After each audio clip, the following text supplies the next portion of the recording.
મૂનલેન્ડ જંગલમાં જૂન મહિનાની શરૂઆત હતી. છોટું હરણ અને રામુ હાથી પાણી પીવા માટે તળાવે જતા હતા. કેટલો બધો તડકો છે, મને તો આ સહન જ નથી થઈ રહ્યો. ત્યાં જ આકાશમાંથી સોનું કબૂતર એકદમ જમીન પર પડ્યું. અરે, આ તો સોનું કબૂતર છે. શું થયું તને સોનું? મને ખૂબ જ તરસ લાગી છે, પણ ઉડીને તળાવ પાસે જવું તેવી શક્તિ નથી. અરે રામુ હાથી, શું જોઈ રહ્યો છે? જલ્દીથી તેને ઉઠાવ. રામુ હાથીએ સોનું કબૂતરને પોતાની સૂંઢથી ઉઠાવી અને બંને જણા તળાવ પાસે લઈ ગયા. પાણી પીતા સોનું કબૂતર સ્વસ્થ થઈ ગયું અને આ બંને જણાએ પણ પાણી પીને પોતાની તરસ બુઝાવી. અને ત્યાં જ ટીનુ ચકલી આવી કે જે પણ ખૂબ તરસી હતી. તેણે પાણી પીધું, પણ ત્રણે જણાએ ટીનુ ચકલીની આંખોમાં આંસુ જોયા. શું થયું ટીનુ? તું રડે છે કેમ? છોટું હરણ, હું મારા બચ્ચા માટે ખાવાનું શોધવા ગઈ હતી. પાછી આવી તો મારું બચ્ચું ગરમી અને તરસના કારણે મરેલું હતું. આ સાંભળી ત્રણે જણાને ખૂબ જ દુઃખ થયું. આમ જ દિવસો વીત્યા. ગરમી વધતી રહી. તળાવનું પાણી ઝડપથી સુકાઈ રહ્યું હતું. મોટા ભાગના પક્ષીઓએ ગરમીને મારે પોતાનો જીવ ગુમાવ્યો. એક દિવસ છોટું હરણ જ્યારે તળાવે પાણી પીવા ગયું ત્યારે તેણે જોયું કે તળાવ અડધું સુકાઈ ગયું છે. તડકો કેટલો પડી રહ્યો છે અને આ તળાવ નાનું ને નાનું થતું જઈ રહ્યું છે. જો આમ જ ચાલશે તો અમારા જંગલવાસીઓનું શું થશે? છોટું હરણ ઊંડા વિચારમાં પડી ગયું અને એક છાંયડે જઈને બેઠું. ત્યાં જ તેને કોઈનો અવાજ સંભળાયો. આસમાની પરી, તે મારી ઈચ્છાઓ પૂરી ના કરીને હવે જો હું તારો શું હાલ કરું છું. દુષ્ટ માણસ, મેં તારી બધી ઈચ્છાઓ પૂરી કરી છે, પણ હવે તારી એવી ઈચ્છા છે કે જેમાં બધા માણસોનું ખોટું થાય. તેથી હું આવી ઈચ્છાને કેવી રીતે પૂરી કરી શકું? ના કરી શકે તો મરવા માટે તૈયાર થા. શિકારીએ એક ખાડામાં તે બોટલને મૂકી, તેના પર માટી નાખી અને જતો રહ્યો. જ્યારે છોટું હરણ ત્યાં પહોંચ્યું ત્યારે જમીનમાંથી તેને અવાજ આવ્યો. હવે તો મારે મરવું જ છે.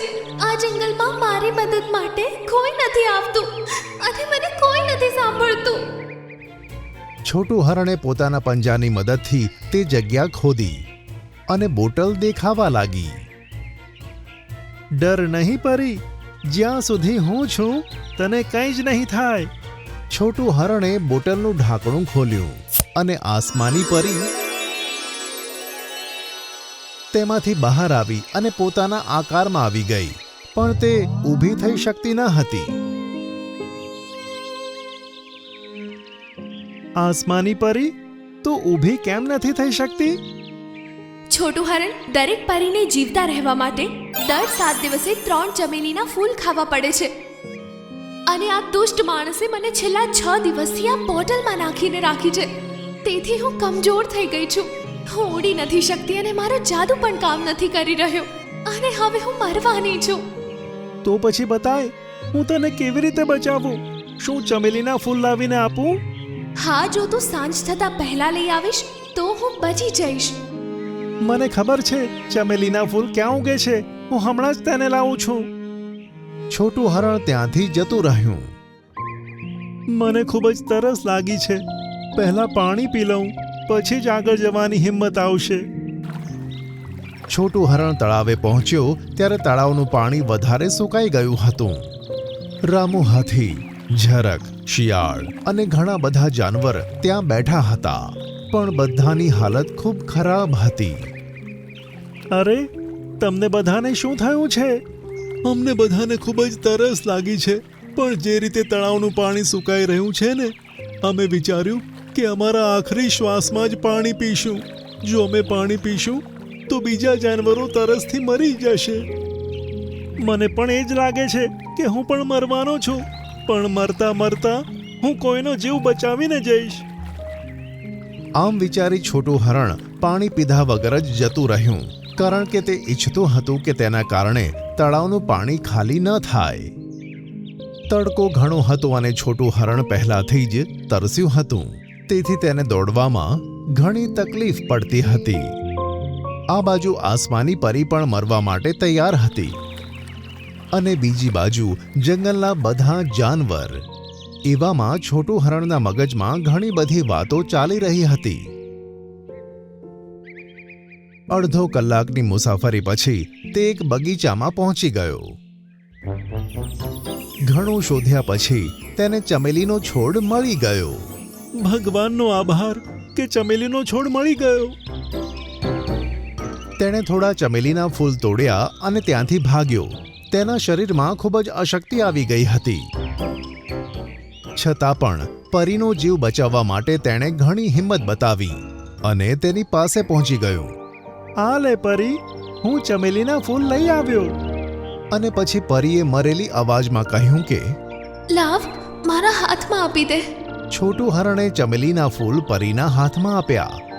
પરીએ એક એક કરીને તે ફૂલ ખાધા અને થોડીવાર આરામથી સૂઈ ગઈ. હવે તેનું શરીર સ્વસ્થ થઈ ગયું. તેના ઉદાસ ચહેરા પર સ્મિત આવી ગયું અને તે ઊભી થઈ ગઈ. હું સારી થઈ ગઈ, ફક્ત તમારા કારણે, પ્રિય હરણભાઈ. મને ખુશી છે કે હું તને બચાવી શક્યો.